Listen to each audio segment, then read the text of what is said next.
La microestructura y las propiedades de un acero templado dependen de la velocidad de enfriamiento. Esta relación entre estructura y velocidad de enfriamiento se puede estudiar para un acero dado con la ayuda de un conjunto de curvas de transformación isotérmica que se conocen como curvas TTT por tiempo, temperatura, transformación.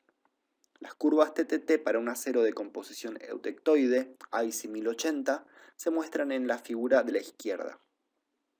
Estas indican el tiempo necesario para que tenga lugar la transformación y la estructura que se producirá cuando la pieza, en una temperatura superior a la de austenización, se sobreenfría a cualquier temperatura de transformación predeterminada. Esta curva de la izquierda marca el inicio de la transformación y la curva de más a la derecha marca el final de la transformación. Nótese que el tiempo está en escala logarítmica y la temperatura en escala normal. La línea del medio, generalmente como línea de puntos, marca el 50% de la transformación. Por ejemplo, si enfriamos el material desde la temperatura de austenización a aproximadamente 650 grados Celsius y mantenemos esta temperatura hasta que finaliza la transformación, al final de ese tiempo obtendremos una estructura de perlita gruesa. Si ahora enfriamos la pieza desde la temperatura de austenización hasta una temperatura de aproximadamente 500 grados Celsius y mantenemos esa temperatura durante un cierto tiempo que me marca el inicio y el final de la transformación, obtendremos una perlita más fina que en el caso anterior. Si ahora repetimos este proceso, pero enfriamos la aleación hasta una temperatura por debajo de la nariz de la curva TTT, obtendremos una microestructura diferente denominada vainita. La vainita es una estructura similar a la perlita, pero cuyas placas son tan finas que no pueden resolverse con microscopía óptica. En la imagen de la izquierda, esta de aquí, se muestra cómo se ve la vainita en el microscopio óptico con estas láminas negras que son la vainita. El microscopio óptico no puede resolver las láminas de cementita por estar muy finas. Entonces directamente se la observa como láminas negras. Y a la derecha hay una imagen de microscopía electrónica con una mucho mayor magnificación, en donde las placas de cementita se observan en la matriz de ferrita blanca. La vainita está compuesta de una matriz ferrítica y de partículas alargadas de cementita, como se ve en esa imagen. La vainita formada entre 350 y 500 grados Celsius se denomina superior, y la formada a menor temperatura, entre 250 y 350 grados Celsius, se denomina inferior. La dureza de la vainita es mayor que la de la perlita, pero resulta menor que la de la fase martensítica. Es decir, está en una zona intermedia entre la perlita y la martensita. Y finalmente, si enfriamos desde la zona de la austenita hasta aproximadamente 200 grados, tendremos el comienzo de la transformación martensítica que está marcada con esta línea horizontal de puntos. Aquí tenemos el punto en donde el 50% de la transformación martensítica ocurrió y el punto donde el 90% de la transformación martensítica ha tenido lugar. Ahora, ¿qué sucede con el diagrama y con la microestructura de la pieza si en lugar de mantener la temperatura de transformación, lo que hacemos es enfriar la pieza en un medio de tal forma que el enfriamiento sea continuo? En la curva número 1 tenemos un enfriamiento típico de recocido, es decir, cuando la pieza se encuentra a una temperatura de austenización, apagamos el horno y dejamos que la pieza se enfríe dentro del horno lentamente. Esta curva denota ese enfriamiento.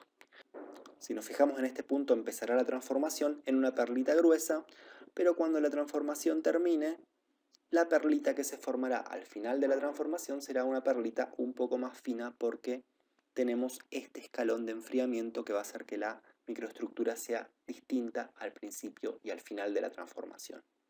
Para que esto no ocurra, deberíamos reproducir la curva 2, que sería un enfriamiento lento hasta el inicio de la transformación, y ahí mantener la temperatura hasta el final de la transformación, de tal forma de obtener una perlita homogénea en toda la muestra. La curva de enfriamiento 3 denota el enfriamiento denormalizado, es decir, cuando la pieza se saca del horno y se la deja enfriar al aire. Obviamente el enfriamiento será más rápido y empezará la microestructura con una perlita gruesa y la terminará con una perlita media. Si en cambio enfriamos en aceite, como lo muestra la curva de enfriamiento 4, el enfriamiento será un poco más rápido y ahí empezará a transformar en perlita media, terminando la muestra en perlita fina. Para una curva de enfriamiento de temple más severo, que es la que se muestra en el punto 5, tendremos una perlita entre media y fina al comienzo, pero también tendremos un poco de transformación martensítica debido a que en este punto cortamos a la curva de inicio de la transformación martensítica. Entonces la microestructura final será una mezcla de perlita, fina y martensita. En cambio, cuando el temple es más severo, por ejemplo, para la curva 6, un temple en agua, tendremos un enfriamiento continuo que seguirá esta línea y la única curva que corta es la de la transformación martensítica, la MS, el inicio de la martensita, y la MF, que es el final de la transformación martensítica. Por lo tanto, siguiendo esta curva 6 tendremos una estructura 100% martensítica. La curva 7, que es esta curva que roza la nariz de la curva TTT, es la curva de enfriamiento crítico. Fíjense que no corta la curva de la nariz TTT, por lo tanto no vamos a tener perlita al final de esta transformación, simplemente vamos a tener una microestructura 100% martensítica. Ahora, teóricamente no se debe superponer las curvas de rapidez de enfriamiento en el diagrama TTT como lo hicimos anteriormente, debido a que estos diagramas muestran las transformaciones a temperatura constante. Pero la mayoría de los tratamientos térmicos en la práctica incluyen enfriamientos continuos. Del diagrama TTT es posible derivar otro diagrama que mostrará la transformación ahora sí bajo enfriamiento continuo. Uno de estos diagramas para un acero IC 1080 se muestra en la figura. Aquí se observan, por ejemplo, las curvas de inicio y de finalización de la perlita en líneas sólidas como se ve en esta curva. También vemos en estas líneas guionadas donde estaría la curva TTT de transformación isotérmica. Pero ahora nos vamos a fijar en estas curvas de líneas continuas, que son las curvas de enfriamiento continuo. Si vemos acá tenemos el inicio de la perlita y la finalización de la perlita, y abajo tenemos las líneas rectas de inicio de la martensita y finalización de la martensita. Entonces, para un enfriamiento de 5 grados Celsius por segundo o más lentos, las únicas curvas que corta son la de las perlitas, no así la de la martensita. Por lo tanto, con esta velocidad de enfriamiento o menores tendremos perlita gruesa. Con velocidades de enfriamiento un poco mayores, por ejemplo entre 40 y 5 grados Celsius, también las únicas curvas que corta son la de la perlita, por lo tanto tendremos una perlita un poco más fina que en el caso anterior. A velocidades de enfriamiento mayor, por ejemplo entre 140 y 40 grados Celsius por segundo, las curvas que cortará serán las de la perlita, pero también las de la martensita. Por lo tanto, la microestructura que tendremos en ese intervalo de enfriamiento serán una mezcla de perlita y de martensita. A velocidades mayores o iguales a 140 grados Celsius por segundo, fíjense que la única curva que corta es la de la martensita y no de la perlita. Por lo tanto, con estas velocidades de enfriamiento o mayores tendremos una microestructura 100% martensítica. Para modificar las fases que obtenemos luego de estos enfriamientos continuos en los aceros es que utilizamos los elementos aleantes. Los elementos aleantes cambian drásticamente la microestructura obtenida en estos diferentes enfriamientos continuos. Por ejemplo, aquí tenemos un acero IC 4340 con 0,4% de carbono, 1,8% de níquel y 0,8% de cromo. Acá vemos que la curva de transformación para el enfriamiento continuo es muy diferente que en el caso del 1080. Aquí tenemos curvas que son las del inicio de la ferrita, el inicio de la perlita y la finalización de la perlita. También tenemos esta curva que es el inicio de la vainita, y tenemos las clásicas inicio de la martensita y finalización de la martensita. Es decir, tenemos otro tipo de curvas distintas como consecuencia del agregado de estos aleantes, fundamentalmente el cromo y el níquel. Aquí vemos que a enfriamientos lentos las curvas que corta son la de la ferrita, la de la perlita. Entonces, en este intervalo de enfriamiento tendremos una microestructura de ferrita y perlita. Entre esta curva de 0,006 grados y 0,02 grados, las curvas que cortaremos serán de la ferrita, de la perlita, de la vainita y también de la martensita. Es decir, en este intervalo de aquí tendremos las 4 fases: ferrita, perlita, vainita y martensita. Ahora, si lo enfriamos un poco más rápido, en este intervalo, entre 0,02 grados Celsius por segundo y 0,3 grados Celsius por segundo, cortaremos la curva de ferrita, no la de perlita, sí la de vainita y también la de martensita. Por lo tanto, tendremos las tres: ferrita, vainita y martensita. A mayores enfriamientos ya no cortaremos la curva de la ferrita. En este intervalo tendremos vainita y martensita. Y finalmente, con intervalos de tiempo mayores a 8 grados Celsius por segundo, tendremos microestructuras 100% martensíticas. Como vemos, el efecto de algunos elementos aleantes cambia drásticamente la templabilidad de los aceros y las microestructuras que obtenemos como consecuencia del temple. Si las piezas a templar son demasiado grandes, tendremos una diferencia en la curva de enfriamiento en la superficie y en el centro de la pieza. Las velocidades de enfriamiento en la superficie y en el centro de la pieza serán distintas, y esto está mostrado en esta imagen, que es la imagen A. En esta imagen vemos que la superficie sigue la curva de enfriamiento de la izquierda y el centro de la pieza sigue la curva de enfriamiento de la derecha. Como vemos aquí, la superficie de la pieza tendrá una microestructura 100% martensítica, mientras que el centro de la pieza corta la nariz de la curva TTT, por lo tanto tendremos una mezcla de martensita y de perlita en el centro de la pieza. Por lo tanto, la microestructura no será homogénea en toda la pieza, variando las propiedades mecánicas en el centro y en la superficie.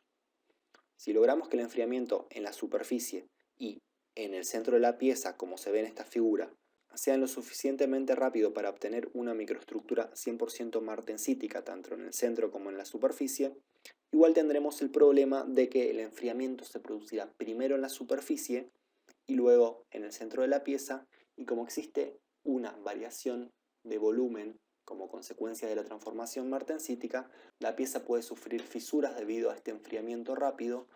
Para esto se han desarrollado dos tratamientos térmicos, el martemplado y el austemplado.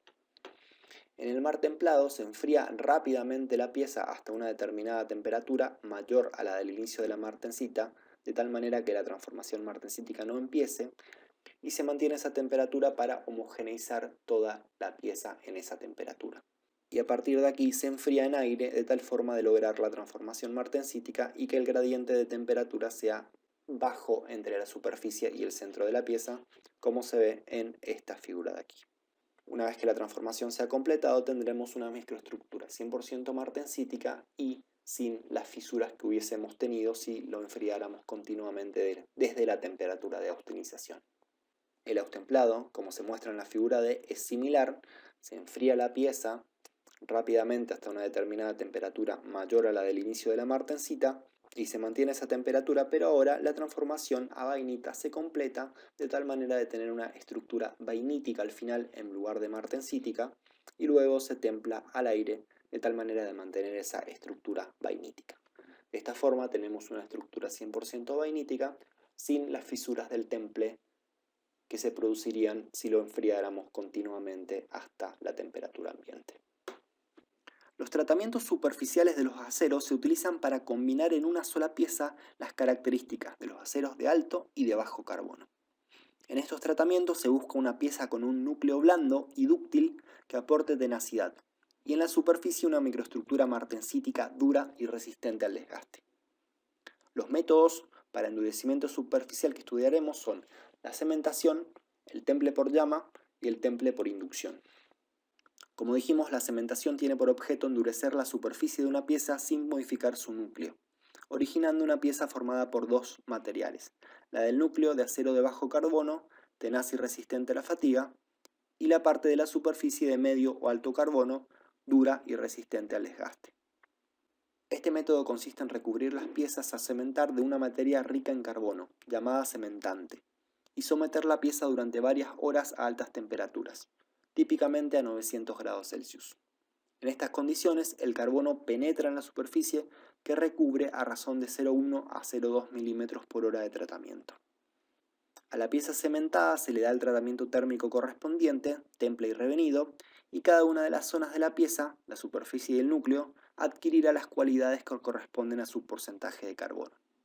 Así es posible tener una pieza con la superficie alta en carbono en fase martensítica y el núcleo con bajo o medio carbono en fase ferrítica o perlítica dúctil. El temple por llama y el temple por inducción son dos métodos de calentamiento localizado en la superficie seguido del temple. El temple por llama consiste en rotar la pieza y calentar la superficie con una llama. Así existirá un gradiente de temperatura en donde la temperatura más alta será la que está en contacto con la llama, que será la superficie, y el núcleo de la pieza tendrá una temperatura más baja. Cuando esta pieza se temple, la superficie transformará a martensita y en cambio el núcleo que estará a menor temperatura conservará su estructura ferrítica o perlítica. De forma similar, el temple por inducción consiste en calentar la superficie de la pieza por una máquina de calentamiento por inducción. Estas máquinas de calentamiento por inducción generan un campo magnético variable, de tal manera que existan corrientes parásitas en la pieza que por efecto Joule calienten esta pieza. Al aumentar la frecuencia del campo magnético variable, la profundidad teórica de penetración de la energía eléctrica va decreciendo como muestra esta tabla. Es decir, que a mayores frecuencias, menor será la penetración de la corriente eléctrica y será más superficial, calentando únicamente la superficie de la pieza. Así, al calentar de esta forma el material únicamente en la superficie por estas corrientes parásitas que se sitúan en la superficie del material, al templar la pieza, la transformación martensítica se dará únicamente en la superficie y el núcleo permanecerá en fase ferrítica o perlítica, debido a que la temperatura no fue lo suficientemente alta como para austenizar el centro de la pieza. Con estos dos tratamientos térmicos se obtiene una microestructura martensítica en la superficie, dura y resistente al desgaste, y un núcleo blando y tenaz de fase ferrítica o perlítica.